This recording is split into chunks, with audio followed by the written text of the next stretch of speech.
Obotini mangola oh, oh. Ay ay ay bien fila ola oh. Obotini la mela oh. Ay ay ay bien kana oh. Oh tula tula tula oh. Ya sabe come se gira tanwe oh. Nous vivons sur une terre d'exception, multiple et remarquable. Notre archipel est une combinaison unique entre ses ressources naturelles, sa diversité biologique, ses écosystèmes, ses paysages, sa culture et son histoire. Ce territoire, c'est aussi notre capital émotionnel. Nous nous y ressourçons, nous nous y construisons. La façon de vivre des êtres, de quel que soit l'endroit, est alignée à son entourage, à son paysage, à sa façon, son rapport au monde. Vivre en harmonie avec notre environnement proche, avec la mer, avec l'air, le soleil. On a la chance d'être dans un pays où c'est encore naturel, entre guillemets. La nature se gagne tous les jours, elle se perd tous les jours. Donc c'est un combat quotidien qui passe par l'éducation à l'environnement et c'est le travail de tous.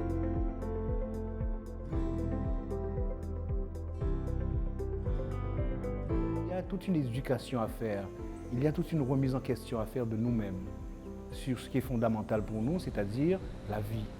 Qu'est-ce que nous choisissons, qu'est-ce que nous voulons pour nos enfants? Qu'est-ce que nous aimerions aussi porter au monde? Je pense que l'art, la culture, c'est un élément qui permet justement de porter cette réflexion. Cette réflexion, les parcs nationaux l'ont engagée avec la réforme de 2006. La charte de territoire de la Guadeloupe est née de cette réforme et de son décret d'application de 2009 pour rassembler les acteurs du territoire autour d'un projet de développement durable. Les communes de la zone d'adhésion y adhèrent librement et deviennent partenaires de ce projet avec une mission partagée. C'est celle d'aboutir avec les élus et les services de l'État à un programme de développement économique et de protection de la ressource qui soit consensuel et qui aille dans l'intérêt des habitants et notamment de la préservation et du développement de la zone. Impulser un développement solidaire de projets entre les zones protégées et les aires environnantes, c'est avant tout comprendre la solidarité écologique des territoires auxquels nous appartenons.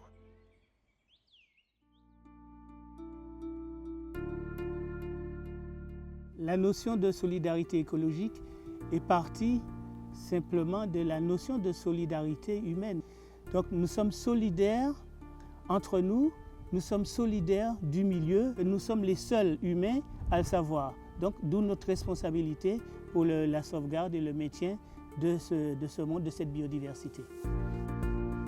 La Guadeloupe est un hotspot de la biodiversité de la Caraïbe. Sur ce petit territoire, des réseaux écologiques assurent les échanges entre toutes les espèces en interaction avec les activités humaines. Des trames vertes et bleues et des corridors constituent un maillage de lieux d'intenses échanges fonctionnels entre les espèces et les milieux.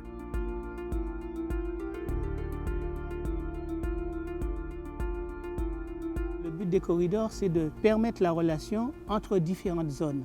Les animaux ont besoin de certaines surfaces, d'une certaine aire, ils ont des territoires pour se déplacer et l'activité humaine a beaucoup fragmenté ces habitats. La trame verte décrit la continuité écologique entre les forêts de montagne et les forêts littorales. Elle concerne les végétaux. Il faut qu'ils se multiplient et entre autres, il y a des insectes comme les abeilles par exemple ou d'autres insectes, les papillons, etc. Ça facilite cette reproduction. La trame bleue donc, concerne plus spécifiquement le milieu aquatique et le milieu marin. On a mis en évidence des zones aquatiques le long desquelles se déplacent les animaux, les poissons et les crustacés. Parce que les organismes qui se déplacent n'ont pas la notion de frontière. L'eau est omniprésente sur notre île. Elle est une composante essentielle des solidarités écologiques entre les milieux cœur de parc et les zones avoisinantes. Les organismes aquatiques font des migrations depuis le cœur forestier jusqu'au cœur marin dans un sens ou dans l'autre. C'est ce qu'on appelle des variations amphihalines, c'est-à-dire en fonction qui varient avec la salinité.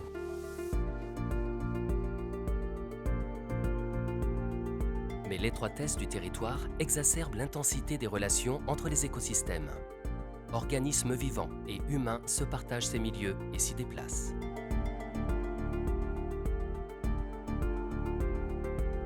Tout ce qui vient de la terre finit à la mer.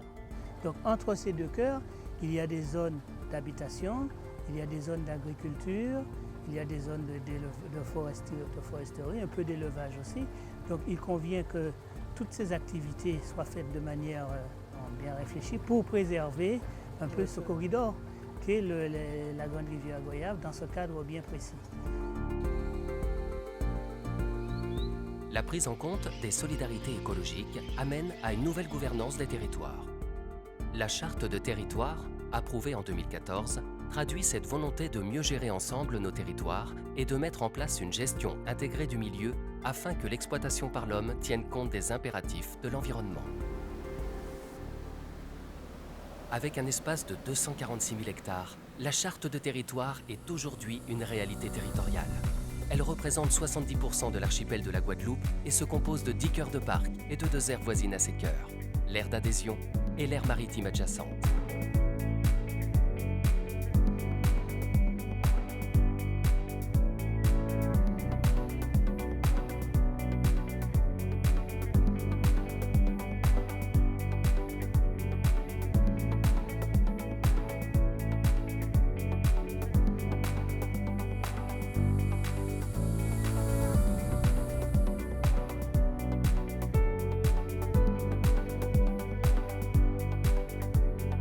Les territoires de la Charte font également l'objet de labellisations internationales prestigieuses. La réserve de biosphère de l'UNESCO, la liste verte de l'International Union for Conservation of Nature, la Convention Ramsar internationale des zones humides. Alors les avantages pour la Guadeloupe d'appartenir au réseau mondial de biosphère, c'est une reconnaissance internationale. Donc, ce qui donne à l'archipel de Guadeloupe une visibilité internationale puisque c'est porté par l'UNESCO. C'est également une opportunité pour les acteurs locaux de valoriser localement ce label. L'idée, c'est de s'engager dans la gestion d'un territoire, donc c'est créer un projet de territoire et faire en sorte que ce territoire il soit capable d'agir, capable de faire sens, de faire cause commune autour d'une problématique qui est simplement celle de concilier les activités humaines avec la conservation de la nature. C'est de s'engager à travers des démarches d'éco-acteurs pour valoriser une démarche de progrès au niveau individuel en tant que commerçant, en tant qu'artisan ou pêcheur ou exploitant agricole. L'aire optimale d'adhésion compte 21 communes. 16 de ces communes ont déjà adhéré à la charte de territoire.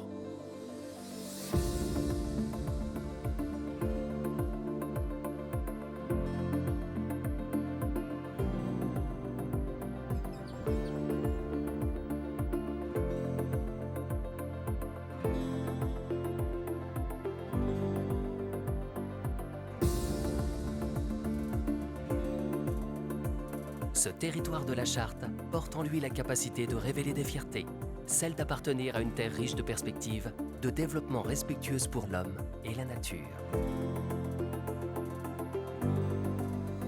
Donc aujourd'hui, le domaine de Vanibel, c'est 12 hectares de café sur le domaine, 1,5 hectare de vanille, 4 gîtes ruraux. Donc c'est vraiment ce qu'on pourrait dire une exploitation agro-touristique ou qui va en plus chercher en fait à protéger l'environnement et aussi en même temps d'essayer d'apporter à l'agriculteur un revenu. Ce qui est intéressant dans la démarche, c'est qu'on va jusqu'au bout de la chaîne si vous voulez. Donc on cultive le produit et on le commercialise. Donc ça c'est gratifiant. C'est vraiment la raison de mon retour.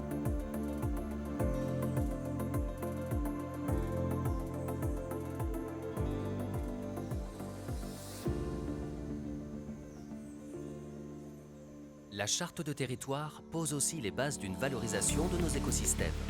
La biodiversité est source de services rendus, identifiés et valorisés. La préservation de l'environnement ne s'oppose pas au développement économique. Elle implique que pour 1 euro d'investissement dans la gestion du parc, dans son aménagement, il y ait des retombées, non seulement en termes d'image, des retombées matérielles, de patrimoine, mais des retombées également en termes économiques, c'est-à-dire sous forme de ressources qui peuvent résulter notamment de la valorisation par le parc à travers son image, à travers ses prestations, de l'ensemble des activités, des produits touristiques ou écotouristiques dont le parc pourrait être le centre ou pourrait être le prétexte. Aujourd'hui, les services rendus en termes de bien-être lors de la visite du parc représentent 75% des bénéfices valorisés. Et les perspectives sont au vert. Je pense qu'il y a un potentiel qui est très important. Mais dans la mesure où nous nous trouvons dans une économie qui est en transition depuis quelques années, à la suite de la remise en cause des filières traditionnelles et où le potentiel d'apport de retombées économiques susceptibles de financer le développement local dû au tourisme et à l'écotourisme est considérable.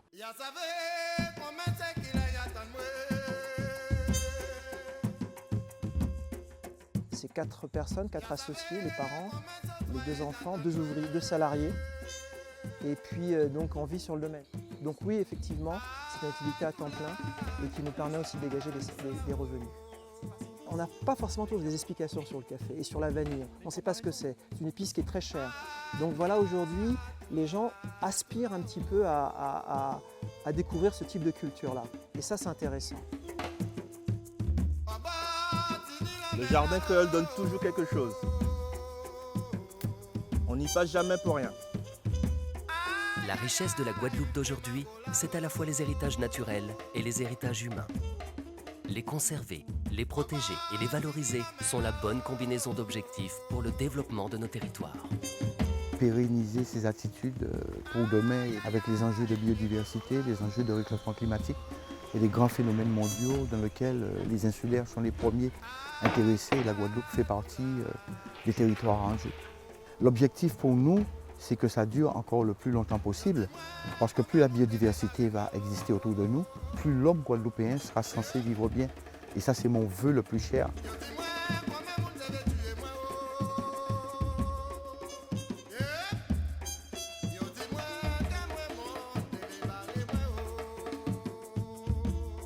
Il faut respecter le métier et les arbres que nous travaillons.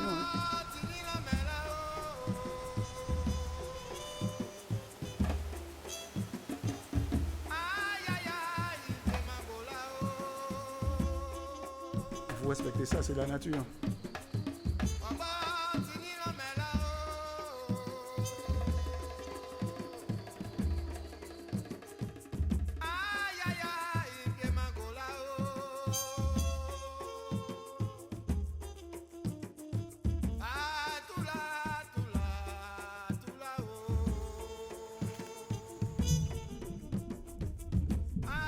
Mais j'ai de la chance de me trouver dans la nature.